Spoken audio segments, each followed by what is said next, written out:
We're here to learn about Matthew Arnold and his poem from the Victorian period called Dover Beach, which is where we are right now. This is Dover Beach. We're on the southeastern coast of England. If we go that way, we'll make it to France in about an hour and a half. That's what all these ferries are here. This is a major ferry port. The poem Dover Beach mentions pebbles on the beach. You know, okay, yeah, every beach has pebbles. But if you look at this beach, there is no sand. It's just pebbles. The whole beach is made of pebbles. This would not be a good beach to make a sandcastle. There is no sand at all. It creates this really beautiful sound that Matthew Arnold talks about in the poem. The sound of this beach is very different. So come down a little closer, we'll look at the kind of sound as the water hits the pebbles.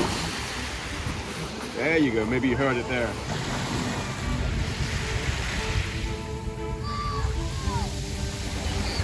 Up here we can see, up there on the ridge, and they kind of go out into the distance. When Arnold talks about the cliffs of England, he's talking about these famous white cliffs of Dover.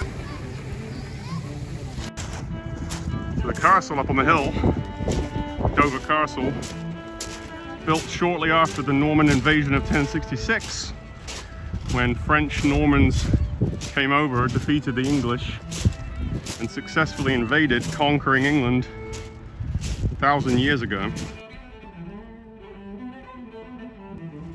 They built that castle soon afterwards to control the coastline.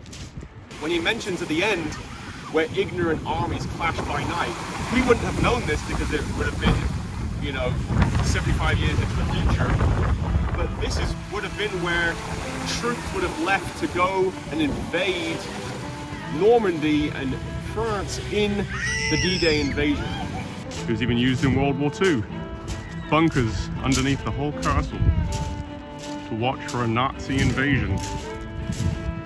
So lots of back and forth across this channel in the history of warfare. The Napoleonic Wars, World War I, World War II, medieval wars like the Battle of Hastings and the Norman Conquest, as well as the 100 Years' War. And that castle's about 1,000 years old, dating back from when the French invaded this way. So lots of invasions back and forth. England invading France, France invading England. So from this point here in Dover, France across the English Channel is only about 20 miles away. And you can see the land there in the horizon, very distant. That's France, where we just sailed from this morning. Matthew Arnold wrote the poem here in a hotel on the coast of Dover Beach. He was on his honeymoon.